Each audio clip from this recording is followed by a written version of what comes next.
What's up, Chi-Town? Talking a little hoops.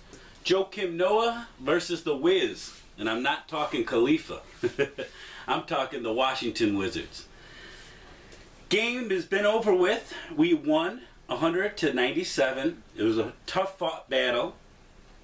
We really did a lot of things offensively that got us into our rhythm. We did have a high turnover rate, but not as much as it's been. And we were sharing the ball more, meaning that we were getting more assists, which is crucial for any playoff team. You need to share the ball and get your easy shots, open shots, and get your high percentages. Now, with the Bulls D, you need to have that scoring option, and that's what we've lacked in Chicago with the first two games going down. You don't have that X factor. You lost Derrick Rose. Hopefully Jimmy Butler can grow into that. But you don't. It's hard to expect that of him at such a young age. You got to remember, he came out after his freshman year, so he's still wet behind the ears. But he's got enormous talent and such a high ceiling. I see with Jimmy Butler.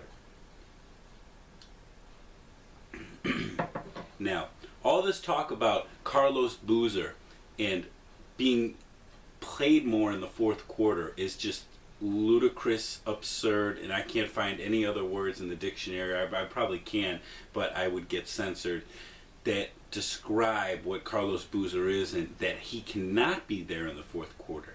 When you take him out, okay, you're putting in Taj Gibson, where you put him at the 4, and then you have Dunleavy at the 3. Dunleavy dropped over 32 points tonight, all right? He was deadly from 3. He was one of the reasons why we won. Now, having Taj in there, Taj shot such a high percentage, being at 5 of 8, but he also contributes with tough defense that Boozer cannot get, tough rebounds that Boozer cannot get. Boozer does get rebounds, but they're not tough rebounds. It's a lot of weak rebounds bounced off to him. You know, he plays down low. It's just bound to happen. And his matchup problems. You have Gortat, and then you also have Nene, who have just given Boozer fits pure physically because they're much taller than him. So the reach, that rainbow jumper can only go up so high and hit so many times. So I'd rather have Taj Gibson, his defense, his backup, he's good from 15 to 17. He's money. He can go up, he can go to the basket. A lot of things can develop that way, especially with him and Joakim. So I don't see why Thibodeau is being ridiculed for his rotation. It's just stupid. And to the next topic and final topic here is Jimmy Butler. This man needs to take it to the next level, and he took that next step here in Washington in Game 3, getting the Bulls to win. That big 3 down the line that was really huge. He just really is emerging as a two-way player. Now, he needs to solidify that offensive game for the Bulls to do anything in the postseason this year. But you can't expect him to be your number one scorer like you're asking right now.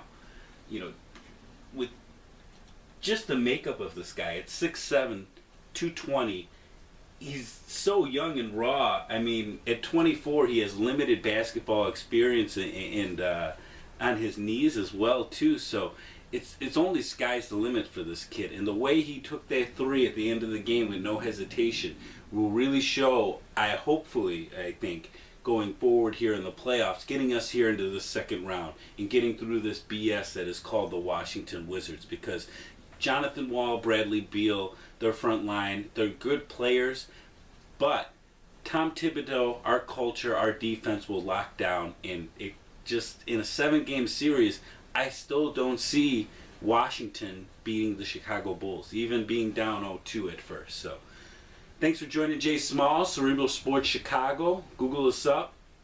Let's go Bulls. Let's get to the second round and whoop up on either a weak-ass Indiana Pacer team or the hot Atlanta Hawks led by Jeff Teague and Paul Millsap. Paul Millsap is another guy who would give Carlos Boozer living hell. But that's a story for another day. Thanks for joining, guys. Peace.